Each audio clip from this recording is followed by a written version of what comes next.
ജിഷിൻ ചേട്ടൻ ഇപ്പൊ ബിഗ് ബോസിലൊക്കെ പോയിട്ട് വന്നു. അപ്പൊ കൊറേ ദിവസത്തിന് ശേഷമാണ് വന്നതിന് ശേഷം കാണുന്നത്. അപ്പൊ കാണുമ്പോ ഉള്ള ഒരു ഫീൽ എങ്ങനെയുണ്ടായിരുന്നു? കൊറേ ദിവസം കണ്ടില്ല, മിസ്സിംഗ് ഒക്കെ ഉണ്ടായിരുന്നു. എങ്ങനെയുണ്ടായിരുന്നു ആ ഒരു മൊമെന്റ്? കുറെ ദിവസം ആക്ച്വലി നമ്മൾ ഇഷ്ടത്തിലായതിനു ശേഷം നമ്മൾ ഒരു ദിവസം പോലും അങ്ങനെ കാണാതിരുന്നിട്ടില്ല എന്നല്ല, വിളിക്കാതിരുന്നിട്ടില്ല. ഓക്കെ. ചേട്ടൻ ചേട്ടന്റെ വീട്ടിലൊക്കെ പോകുമ്പോ അല്ലെങ്കിൽ ഞാൻ ഷൂട്ടിന് പോകുമ്പോ നമ്മൾ കാണാണ്ടിരിക്കാറുണ്ട്, പക്ഷെ വിളിക്കാണ്ടിരിക്കില്ല. ചേട്ടൻ പറഞ്ഞ പോലെ തന്നെ ഒരു മണിക്കൂറിൽ ഒരു പ്രാവശ്യമെങ്കിലും ഞാൻ വിളിക്കും. അപ്പൊ അങ്ങനെ നോക്കുമ്പോ തന്നെ 12 മണിക്കൂർ ഇപ്പൊ നമ്മൾ ഉണർന്നിരിക്കുകയാണെന്നുണ്ടെങ്കിൽ 12 കോള് മിനിമം ഉണ്ടാവും. അതിൽ കൂടുതലുള്ളൂ, കുറയത്തില്ല. അങ്ങനെയാണ്. പക്ഷെ അതൊക്കെ സ്റ്റാർട്ടിങ് സ്റ്റേജില്, പിന്നെ പോകെ പതിയെ മീൻസ് അണ്ടർസ്റ്റാൻഡിങ് കൂടുന്നതനുസരിച്ചിട്ട് അത്രയും കോളിന്റെ ആവശ്യം ഇല്ലാണ്ടാവുന്നുണ്ട്. എന്നാലും ഒരു 6-7 ഒക്കെ ചുരുങ്ങിയിട്ടുണ്ട്. പക്ഷെ എനിക്ക് ഭയങ്കര ഡൗട്ടായിരുന്നു, ഞാൻ അതെങ്ങനെ ഓവർകം ചെയ്യും, വിളിക്കാതൊക്കെ ഇരിക്കാൻ പറ്റുമോ എന്ന് എനിക്ക് ഭയങ്കര ടെൻഷനായിരുന്നു.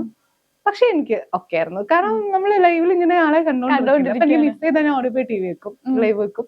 അപ്പൊ കാണുന്നോണ്ട് അങ്ങനെ എനിക്ക്, ഞാൻ പുറത്തിറങ്ങിയപ്പോ പറഞ്ഞു എനിക്ക് ഭയങ്കര മിസ്സിങ്. ഞാൻ പ്രതീക്ഷിച്ച പോലെ എനിക്ക് പ്രശ്നമൊന്നും ഉണ്ടായില്ല.